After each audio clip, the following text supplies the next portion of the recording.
Kadian sir, पिछले कई दिनों से लगातार हम ये बातें करते आए हैं कि रूसी फौज जो है वो कीव के बाहर खड़ी हुई है। कई एक्सपर्ट्स कह रहे हैं कि दोनों नहीं चाहते कि खूबसूरत शहर जो है वो बर्बाद कर दिया जाए। लेकिन सबसे महत्वपूर्ण सवाल ये है कि सैटेलाइट इमेज तो हम दिखा रहे हैं, बड़ी संख्या में डिप्लॉयमेंट हुआ है, घेराबंदी हो रखी है, कब तक ये कीव गिरेगा या क्या होगा कीव का? Good morning to you. इससे पहले कि मैं कीव पर कोई कमेंट दूं, मैं एक और बात ज़ैपोरिजिया जो न्यूक्लियर प्लांट है उसके बारे में कहना चाहता हूँ। अभी तक कोई नुकसान नहीं हुआ है। इंटरनेशनल एटॉमिक एनर्जी एजेंसी ने भी कंफर्म किया है कि ये आग जो लगी थी ये एक लेबोरेटरी या एक ट्रेनिंग की बिल्डिंग थी उसमें।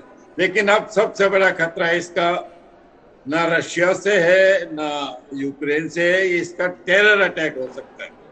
यूक्रेन में बहुत लोगों का हथियार दिए हुए हैं, कोई अकाउंटिंग भी नहीं होगी, उनकी कोई ट्रेनिंग नहीं है, उनका कोई डिसिप्लिन नहीं है, सिर्फ राष्ट्रीयता का मादा है। इसके अलावा समाचार ये भी है कि कुछ मर्सिनरी सोल्जर जो रशिया जिनको किराए के सोल्जर बोलती है वो आए हुए हैं। सब जानते हैं कि अगर इस न्यूक्लियर प्लांट पर या टोटल 15 है यूक्रेन में, अगर कोई हमला हुआ तो ब्लेम सीधा रशिया पर जाएगा। तो कोई भी टेरर ग्रुप इस पर हमला कर सकता है। दोनों देशों की जिम्मेवारी बनती है, क्योंकि ये हमला सिर्फ रूस और यूक्रेन के बीच नहीं, तो मानवता के खिलाफ हमला होगा। ठीक है, इसका रेजिड्यू बहुत लंबा रहेगा। ये बहुत इंपॉर्टेंट बात आपने कही सर। गौरव भी हमारे साथ लगातार की बात आपने करी। जी सर, मेरा मानना है कि जो रूसी सेना कीव के बाहर जो 40 मील लंबा कॉन्वॉय था, इसका मुद्दा ये भी हो सकता है कि वो सिविलियन को मौका देना चाह रहे थे कि जिसको भी जाना है पोलैंड या हंगरी की तरफ रेफ्यूजी बन के, जो बहुत लोग, कल शाम की फिगर 1 मिलियन की थी और भी बढ़ गए होंगे, वो चला जाए जी। लेकिन तबाही तो लड़ाई का दूसरा नाम। अभी जब रशिया इस पर हमला करेगा, उनका प्रायोरिटी 1 तो कीव है, जो कि हब सेंटर है, जो कि कैपिटल है, उनका मिलिट्री हेडक्वार्टर है, उनका पॉलिटिकल हेडक्वार्टर है। वो जब कैप्चर करेंगे तो बाहर ऑफिशियली जीती मानी जाएगी। तो इसमें एयर अटैक का बहुत इस्तेमाल किया जाएगा, जहां तक मुझे लगता है। उसका शॉक वेव भी होता है और उसकी डिस्ट्रक्शन पावर जो है वो भी बहुत ज्यादा होती है। तो तबाही तो होगी, बिल्डिंगें गिरेंगी, लोग मरेंगे, दुर्भाग्य की बात है, बड़ी दुख की बात है। लेकिन ये तो लड़ाई की ठीक है। मैं गौरव के पास जाऊंगा, उससे पहले एक बड़ी खबर आ रही है, उसका जिक्र कर देते हैं।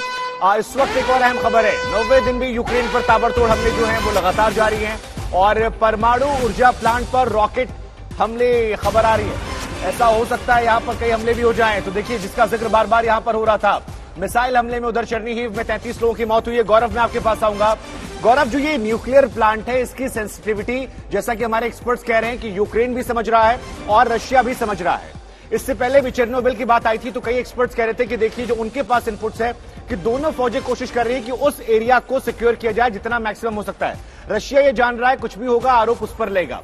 ऐसे में कितनी ज्यादा जिम्मेदारी बढ़ जाती है दोनों फौजों की कि कम से कम इन इलाकों को संभाल कर रखें, वरना जो कत्लेआम है वो बहुत बड़ा हो जाएगा, डैमेज बहुत बड़े पैमाने पर हो जाएगा।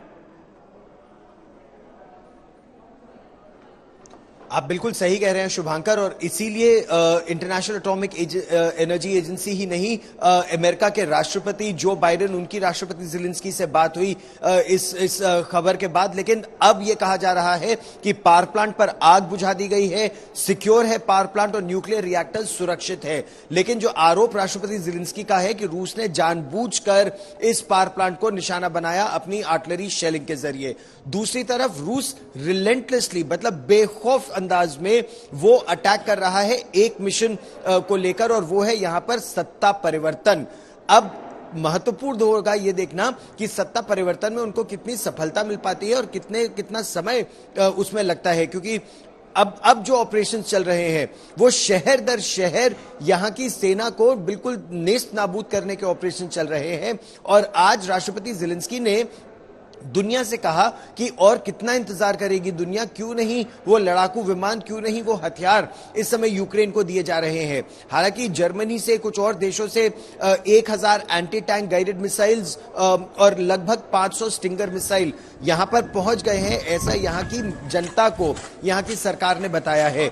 लेकिन 1000 स्टिंगर मिसाइल और एंटी टैंक गाइडेड मिसाइल्स के बल पर कब तक वो रूस को रोक पाएंगे जब रूस की तरफ से बड़े बड़े रॉकेट और मिसाइलों से हमले हो रहे हैं और अभी भी जिन सुखोई 30 विमानों का इस्तेमाल हो रहा है वो बेखौफ यहां पर बमबारी कर रहे हैं। यानी अगर हथियार आ भी गए हैं तो उनका डिस्ट्रीब्यूशन नहीं हुआ है या वो ग्राउंड ट्रूप्स तक नहीं पहुंच पाए हैं, तो वो slip between the cup and the lip की वजह से यहां पर तनाव बहुत तेजी से बढ़ रहा है। शुभांकर,